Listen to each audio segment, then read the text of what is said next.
Harness racing is a sport that includes participants of all ages. It doesn't matter if you're in your teenage years or your golden years. In fact, 80-year-old Delaware horseman Bob Sampson recently won a couple of races over at Rosecroft Raceway in Maryland. 3/4 in 125 and 3. On the outside, Foxbriar Remark now. 3 wide up to grab the lead. Down at the inside, YS Lotus. Then it is Fireshine who's drifting out. Baltimore Jack who's taking the short route for Rusty as they come to the top of the stretch. Foxbriar Remark on the outside. YS Lotus the inside. Baltimore Jack down in the passing lane. 3 abreast across the racetrack. Foxbriar Remark. YS Lotus trying to fight back. Image of a rocker on the scene late. Foxbriar Remark. And 80-year-old Bob Sampson with a win 2 weeks in a row in 157 and 2. So we caught up with Mr. Sampson at Harrington Raceway to learn more about his horses and his life. I started with my grandfather had saddle horses on the beach in Atlantic City. And when I was from 10 years old, I used to ride horses from West Atlantic City through the back streets of Atlantic City, under the boardwalk and onto the beach. When I was 10, 12 years old, I used to ride one horse and lead 3 on each side of me. Oh, that's crazy. And so ended up, I've been riding horses and doing horses all my life. My grandfather, when he retired from that and my grandmother passed away, he had an old pacing mare that he ended up breeding, and he started getting some babies from her, and I started helping him train and learn the business from him. So, and then his son, Larry Garden, ended up being a second trainer for Ralph Baldwin for many years at Castleton Farms. So we've been in the business for a long time. And when I was 14, my grandfather, we didn't have any money, we were hard, we couldn't afford a blacksmith, so he taught me how to shoe horses. So I've actually been a blacksmith since I was 14. So. Wow, okay.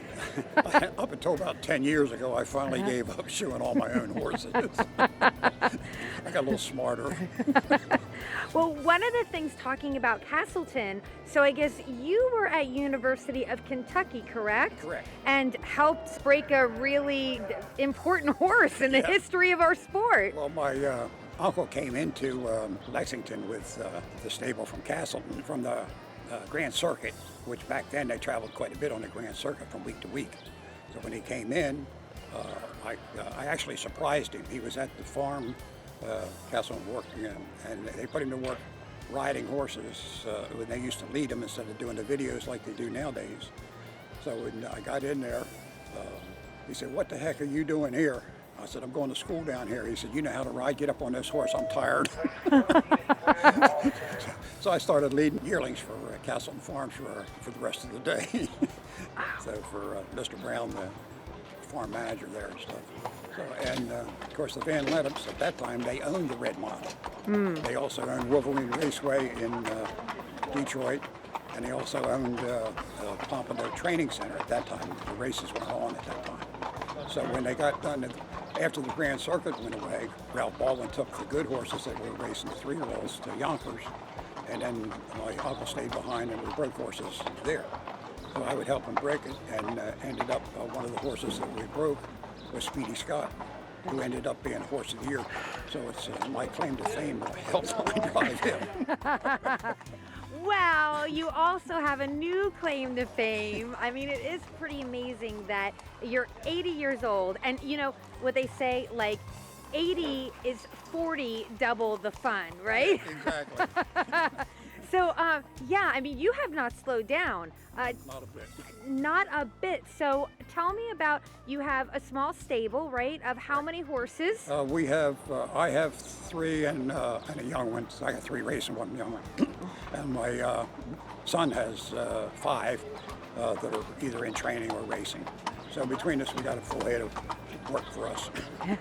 So these wins at Rosecroft that you recently had, because you're not really a stranger to the winner's circle. I mean, you've been driving since you're a teenager. I mean, you know the sport, you're a veteran horseman, but the fact that you're 80, there's definitely been a lot of attention on that. And, how do you feel about it? Well, actually, I always said, 10, 15 years ago, it wouldn't even be a story. It doesn't feel any different to me.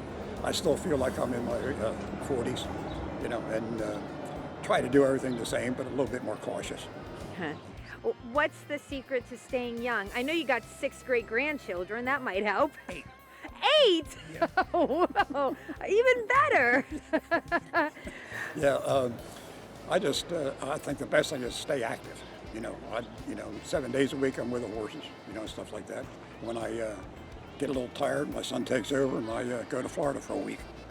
I used to live down there for a year, so I got a lot of friends down there. We go down there and, go out to dinner and lunch and have some fun. Is it safe to say you're living the dream? Yes. I love it. I love it. Well, congratulations on your wins. I'm sure there's more to come because you're not slowing down, right? I mean, you're going to keep driving. Oh, yeah. Yeah. The guy asked me over there, he says, and the other day, he said, when are you going to retire? I said, when I'm in my grave. All right. Or, I'm not crazy, if I'm not physically able or, I think I'm a danger to the horses or to the other drivers, I will not drive. You look pretty darn good out there to me. I hope so. Well, congratulations and thanks for being on the show. Thank you.